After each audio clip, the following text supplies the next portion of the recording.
ഞാനവിടെ എത്തലും നിസ്കാരം തുടങ്ങലും ഇന്ന് ഒപ്പാണ്. കറക്റ്റ് ടൈമിലാണ് എത്തി. ഞാൻ നിസ്കാരം തുടങ്ങുന്നതിന് 2 മിനിറ്റ് തന്നെ ഞാനോട് പോട്ടെ. ഇജ്ജ് പോലെ വരേക്ക് വന്ന് നല്ല ബീഫ് മേടിച്ചിട്ടുണ്ട്. നല്ല ബിരിയാണി ഉണ്ട്. നല്ല ബിരിയാണി ഉണ്ട്. ബിരിയാണി ഉണ്ടാക്കി അടിപൊളി ബിരിയാണി. പെണ്ണുകൾ വെച്ചാൽ എനിക്കറിയില്ല. അത് അടിപൊളി ബിരിയാണി. കാര്യം വെള്ളിയാഴ്ച അറിയില്ല പോത്ത് വാങ്ങിയിട്ടില്ലെങ്കിൽ ഒരു റിസാർട്ട് ഉണ്ടാവില്ല. പിന്നെ ശരിയാ, ഞാൻ ഇന്ന് വാങ്ങിയില്ല. ഞാൻ നീക്കാൻ ലെസം നേരം വൈകി പിന്നെ മടിച്ചിട്ട് പോയില്ല.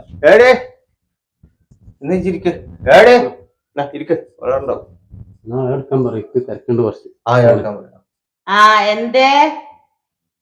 പിന്നെ ചോറ് കൊടുക്കാം. ആ നല്ല ബിരിയാണി എടുത്താ എന്റെ കൈപ്പുണ്യം ഒന്നും അറിയട്ടോ. ബിരിയാണിയോ? എന്താ എന്താ അടുപ്പത്തുനിന്ന് ഇറക്കിയപ്പോ തുടങ്ങിയാണ് മക്കള് രണ്ടും കൂടി ഇത് തീറ്റ.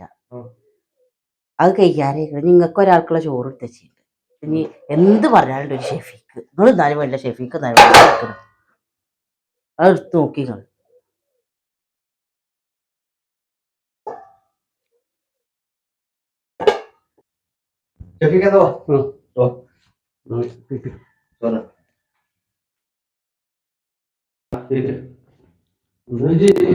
ഞാൻ ജുമക്ക് പോയിട്ട് വയറ് ഫുള്ളാക്കിയല്ലേ വന്നത്. അല്ലടാ, ഞാൻ ജുമക്ക് വയറ് ഫുള്ളാക്കി. എന്ത് രസമല്ല, അതുകൊണ്ടല്ലേ പറഞ്ഞ വിളിച്ചോടുന്നത്. നല്ല രസമുള്ള ബിരിയാണി. പിന്നെ ഞാൻ തിന്നു, ഞാൻ വയറ് ഫുള്ളാക്കി. വെള്ളം കൊടുത്തേട്ടാ.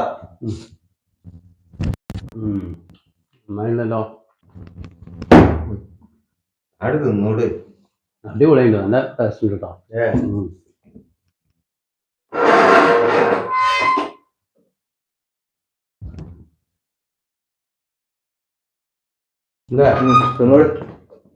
പിന്നെ എന്റെ വയറിറങ്ങുന്ന കാരണം അത്ര ടേസ്റ്റ് തോന്നും.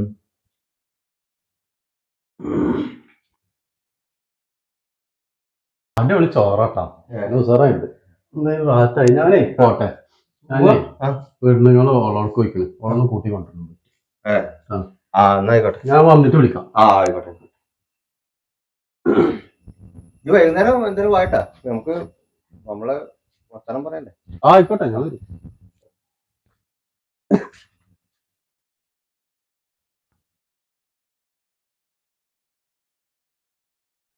ചായയുടെ കടിയത്തിലുണ്ട് രാവിലത്തെ. എന്തിനുണ്ട് കുറെ കൂട്ടുകാര്, പ്രത്യേകിച്ച് ആ ഷെഫീക്ക്. എപ്പോ നോക്കിയാലും ഉണ്ടാവും പിന്നാലെ. നിങ്ങളെ കാര്യം നോക്കിയിട്ട് തിന്നാ പോരായിരുന്നില്ലേ? ഓനക്ക് ഉച്ചകത്തെ ചോറ് ഓൻ്റെ അവിടെ ഉണ്ടാവില്ലേ? ഇപ്പൊ നിങ്ങളെന്താ തിന്നാ? അതേടി, ഇക്ക് കുറെ കൂട്ടുകാരുണ്ട്, ഷെഫീക്കും ഉണ്ട്. ഞാൻ 10-15 ദിവസം ഇവിടെ പനിച്ച് ഇതാക്കി കിടന്നില്ലേ. അന്ന് നിങ്ങളൊക്കെ ഇവിടെ തിന്നത് എന്താണെന്ന് അറിയാങ്ങൾക്ക്. ഈ ഷെഫീക്കും ഈ കൂട്ടുകാരും മേടിച്ചു തന്നിട്ടുള്ള മുതലാണ് നിങ്ങൾ ഇവിടെ നിന്ന് തിന്നിരുന്നത്.